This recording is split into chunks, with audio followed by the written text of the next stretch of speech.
आज हम हेनरीज के लॉ के बारे में डिस्कशन करेंगे। हेनरीज लॉ क्या होते हैं, हेनरीज लॉ की एप्लीकेशन कौन सी है और हेनरीज लॉ की लिमिटेशन क्या है। तो मेजोरिटी क्या होगा, हेनरीज लॉ में आपको टेम्परेचर मेंटेन रखना पड़ेगा एट अ कांस्टेंट टेम्परेचर पे।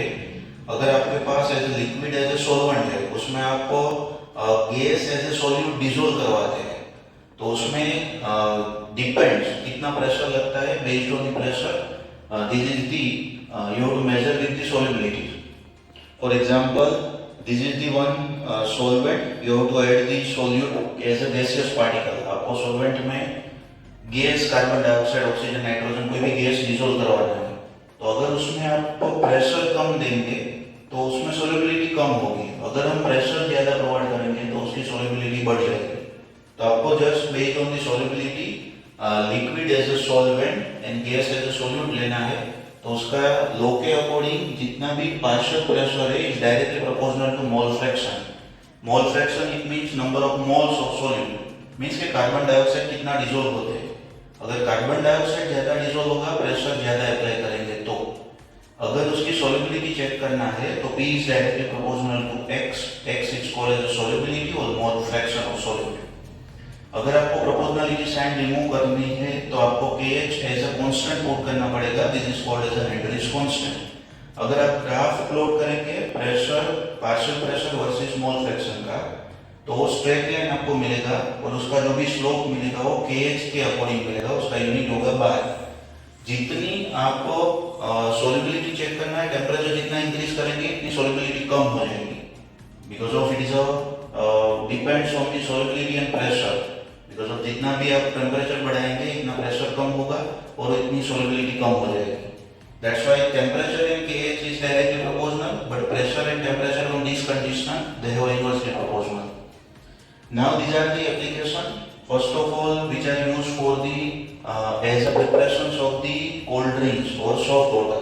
जितने भी मार्केट में कार्बन डाइऑक्साइड कंटेनिंग जो भी कोल्ड ड्रिंक्स मिलती है, like the Thums Up, Coca Cola, XYZ, these all are based on the solubility, कितना कार्बन डाइऑक्साइड उसमें डिसॉल्व करवाना है, तो उस पर डिपेंड करेंगे कि कितने कार्बन डाइऑक्साइड की पार्शियल प्रेशर रखना है, उसके अकॉर्डिंग उसकी सॉल्युबिलिटी हम चेक करते हैं।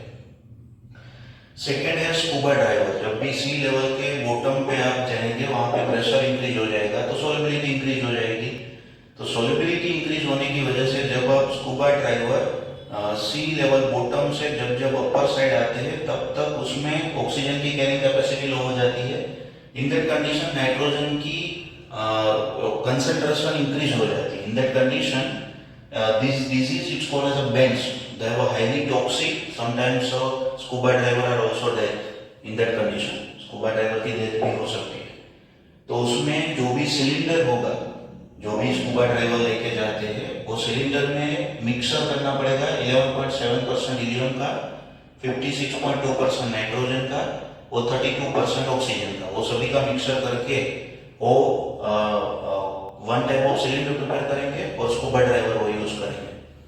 Same as a higher altitude पे आप देखेंगे, जब कोई माउंटेन क्रॉस करना है और जब भी इंक्रीज करेंगे सी लेवल से अपर साइड, तो उसमें हायर अल्टीट्यूड पे प्रेशर कम होगा।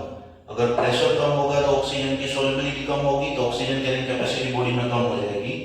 This condition it's called as anoxia. उसमें भी आपको प्रेशर इंक्रीज करके ऑक्सीजन लेवल इंक्रीज करना पड़ेगा, तो ही आप सर्वाइव कर सकते हैं। सेम हायर अल्टीट्यूड पे जो भी प्लेन और जो भी स्पेस शटल चलते हैं वहां पे भी ऑक्सीजन मेंटेन रखना पड़ता है, आइदर डेथ भी हो सकती है। This is the some side effect of toxicity. Next हम देखते हैं लिमिटेशन। लिमिटेशन का आइडियल सॉल्यूशन पे ही एप्लीकेबल है।